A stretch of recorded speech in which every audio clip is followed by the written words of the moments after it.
L'histoire que je vais vous raconter va vous faire passer de mauvaises soirées, et ce pendant un long moment. Une jeune fille est engagée par une famille de Newport Beach, en Californie, pour garder les enfants. La famille était riche et la maison était immense, avec de nombreuses chambres. Les parents avaient prévu d'aller au restaurant, puis au cinéma. Le père, avant de partir, indiqua à la jeune fille qu'une fois les enfants couchés, elle devrait se rendre dans une pièce spécifique pour regarder la télé le reste de la soirée. Il ne voulait pas spécialement qu'elle se balade dans toute la maison comme ça. Et comme convenu, une fois les enfants couchés, elle alla dans la pièce spécifique, comme indiqué par le père, et alluma la télé. Elle aurait bien aimé se poser tranquillement devant un film, mais il y avait une statue d'un clown posée dans un angle qui la perturbait quand même pas mal.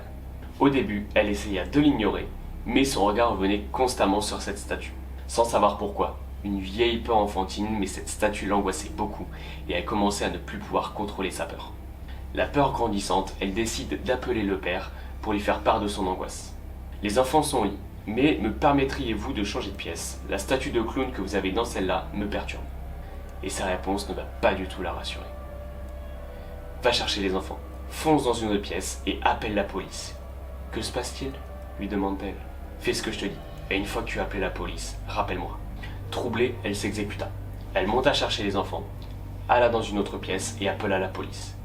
Une fois fait, elle rappelle le père. Mais que se passe-t-il? Nous n'avons jamais eu de statue de clown. Ensuite, il lui expliqua que depuis un petit moment, les enfants se plaignaient, affirmant qu'un clown les regardait pendant qu'ils dormaient. Pensant à de simples cauchemars, aucun des deux n'y a réellement prêté attention.